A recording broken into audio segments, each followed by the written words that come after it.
నమస్తే, welcome to real TV focus. నేను మీ వెంకట్ గన్నవరపు.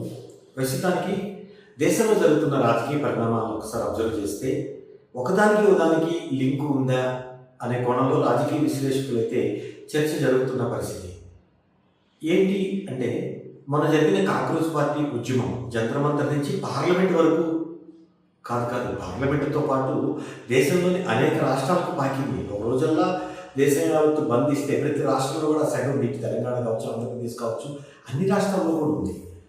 సరే, ఈ కాంగ్రెస్ జనతా పార్టీ కావచ్చు, మరీ ముఖ్యంగా చెప్పాలంటే జంజీ ఉద్యమం ఇది. ఈ జంజీ ఉద్యమం ఎవరు స్టార్ట్ చేశారు? ఈ నీట్ మీద ఏదైతే ప్రశ్నాపత్రాలు లీక్ ఉందో దాని మీద ఖచ్చితంగా మాజీ విద్యాశాఖ మంత్రి, ఇప్పుడైతే ఆయన 3 రోజుల క్రితం రాజీనామా చేశారు, ఆయన విద్యాశాఖ మంత్రిగా ఫెయిల్ అయ్యారు. ఆయన ఫెయిల్ అవ్వబట్టే నీటి ప్రశ్నాపత్రం లీక్ అయింది. దానివల్ల చాలామంది బలవన్మరణానికి పాల్పడ్డారు, చాలామంది ఇబ్బంది పడుతున్నారు. చాలామంది ట్రైనింగ్ తీసుకొని ఆ నీటికి ఎగ్జామ్ రాసేవాళ్ళు చాలా ఇబ్బంది పడ్డారు. పూర్తి తప్పిదం ఆయనదే, ఆయన నిర్లక్ష్యం వల్లే జరిగింది. బాధ్యులపై కఠిన చర్యలు తీసుకోవాలి. విద్యాశాఖ మంత్రిగా ఉన్న ధర్మేంద్ర రాజీనామా చేయాలని ప్రధాన అంశంగా జంతర్ మంతర్ దగ్గర నిరాహార దీక్ష చేశారు. అభిజిత్ దీప్కే కావచ్చు, సోనం వాంగ్చుక్ కావచ్చు, వీళ్ళందరూ పోరాటాన్ని నడిపించారు. దీనికి అనేక మంది మద్దతు తెలిపారు. వీళ్ళ మీద విమర్శలు కూడా వచ్చినాయి.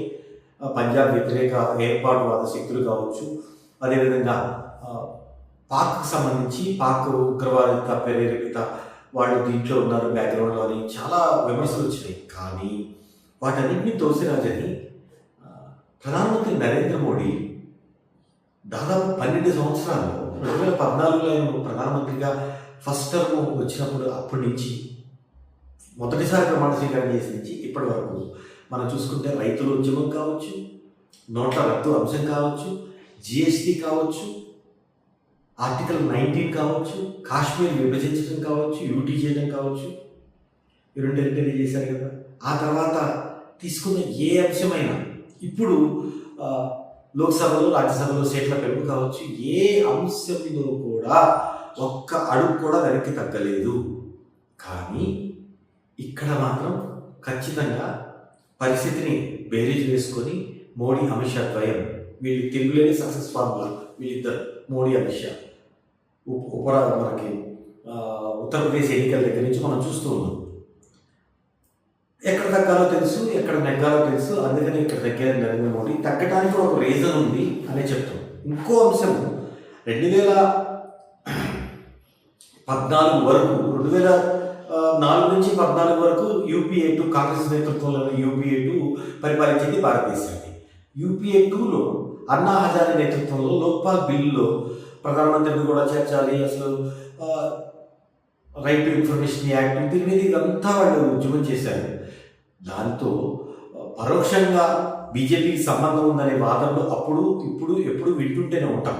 ఆ రోజు అన్నా హజారే ముందు పెట్టి బీజేపీ బ్యాక్గ్రౌండ్ని నడిపించింది అనే విమర్శలు, అనేక రాజకీయ ఆరోపణలు ఉన్నాయి. అది ఎంతవరకు వాస్తవం అనేది చూడాలి. సో ఆ రోజు ఏదైతే కాంగ్రెస్ ఓడిపోవటానికి బ్యాక్గ్రౌండ్ బీజేపీ ఉంది, ఈరోజు కాంగ్రెస్ జనతా పార్టీ వెనకాల కాంగ్రెస్ హస్తం ఉండి ఉండవచ్చు, లేదా రాహుల్ గాంధీ ఉండి ఉండవచ్చు.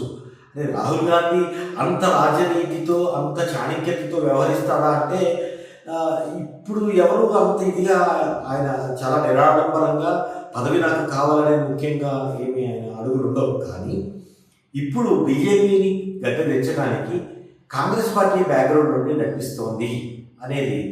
అయినా అక్కడ ఒకవేళ ఆ రోజు అన్నా హజారే వెనకాల కాంగ్రెస్ పార్టీ ఉండి ఉంటే, బీజేపీ ఉండి ఉంటే, అక్కడ బీజేపీ సక్సెస్ అయింది కాంగ్రెస్ పార్టీని పెంచడంలో.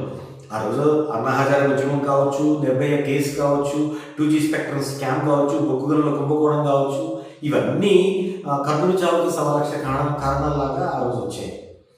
ఆ రోజు కాంగ్రెస్ పార్టీ సక్సెస్ ఫెయిల్ చేయడానికి బీజేపీ సక్సెస్ అయితే, కానీ ఈరోజు బీజేపీ ఫెయిల్ అవ్వాల. ఎందుకంటే ఈరోజు ప్రధానమంత్రి నరేంద్ర మోడీ 12 ఏళ్ళలో తగ్గని వ్యక్తి ఈ ఒక్క అంశంలో తగ్గి కేంద్ర విద్యాశాఖ మంత్రి ధర్మేంద్ర ప్రధాన్ రాజీనామా చేయించారు అంటే దానికి కారణం లేకపోలేదు. నేపాల్లో ప్రజలు తిరుగుబాటు చూసాం, గవర్నమెంట్ కూలిపోయింది, గవర్నమెంట్ని పట్టాపంచలు చేసేసింది, కొత్త గవర్నమెంట్ వచ్చింది అక్కడ. శ్రీలంకలో చూసాం ప్రజా ఉద్యమం. కరుడు చావుకి 1,00,000 కారణాలలాగా ఆ రోజు లోక్పాల్ బిల్లు కావచ్చు, అన్నా హజారే ఉద్యమం కావచ్చు, 2G స్పెక్ట్రమ్ స్కామ్ కావచ్చు, నిర్భయ హత్య ఆమెకి అది కావచ్చు, ఇంకా రకరకాల అంశాలు ఉన్నాయి. వాటితో కాంగ్రెస్ పార్టీకి గట్టు దెబ్బ తగిలింది. దీని వెనక ఈ ఉద్యమాలు, అన్నా హజారే ఉద్యమం వెనక బీజేపీ ఉందనే ఆరోపణలు ఉన్నాయి, రాజకీయ ఆరోపణలు మాత్రమే. అది నిజమో కాదో తెలియదు. ఇప్పుడు జరుగుతున్న ఉద్యమానికి కాంగ్రెస్ పార్టీ ఆ ఉద్యమానికి బ్యాక్గ్రౌండ్ ఉందా, లేదా కాక్రోజ్ జనతా పార్టీ పుట్టిన తర్వాత దానికి కొంత జవసత్వాలు ఇచ్చిందా అనేవి ఇప్పుడు రాజకీయ ఆరోపణలు అయినప్పటికీ. కానీ మోడీ రాజనీతి ఇక్కడ పనిచేసింది, ఆయన రాజకీయ చిత్రత, చాణక్యత ఇక్కడ పనిచేసింది. ఎక్కడ నగ్గాలో ఎక్కడ తగ్గాలో తెలిసిన వ్యక్తి మోడీ. కాబట్టి ఈ పవన్ కళ్యాణ్ సినిమా డైలాగ్ని ఇక్కడ వాడుతున్నారు ప్రజలు. సో అందుకనే ఆయన సక్సెస్ అయ్యారు. ఈ ఇతర దేశాల్లో జరుగుతున్న ప్రజా ఉద్యమాలు దేశ రాజకీయ అనిశ్చితికి, శాంతి భద్రతల విఘాతానికి కారణమయ్యాయి. సో ఇక్కడ అలాంటి పరిస్థితులు రాకుండా రెండు విదేశీ కుట్రల్ని భంగం కలిగే విధంగా, ఎందుకంటే విదేశీ కుట్రదారులకు చేయూతనిచ్చేట్టు కాకుండా, వాళ్ళకి లబ్ధి చేకూరేట్టు కాకుండా, ఇక్కడ ఎవరికి ప్రజలకు ఎటువంటి ఇబ్బంది కలగకుండా నిర్ణయం తీసుకున్నారనేది దేశవ్యాప్తంగా వినొస్తున్నమాట. అందుకని ధర్మేంద్ర ప్రధాన్ రాజీనామా అప్పుడు కూడా విదేశీ శక్తులకు చేతికి అవకాశం ఇవ్వకూడదనే ఉద్దేశంతోనే, విద్రోహ శక్తులకి అవకాశం ఇవ్వకూడదనే ఉద్దేశంతోనే నేను రాజీనామా చేస్తున్నాను, ఇది నా వ్యక్తిగత ప్రతిష్టకు సంబంధించింది కాదు అని ఆయన చెప్పడం జరిగింది. ప్రస్తుతానికైతే దీని వెనక కాంగ్రెస్ ఉందా లేదా, ఒకవేళ ఉన్నా సక్సెస్ అయినట్ట కాదా, ఈ విషయంలో రాహుల్ గాంధీ ఫెయిల్ అయ్యారనే మాట అయితే వినపడుతోంది.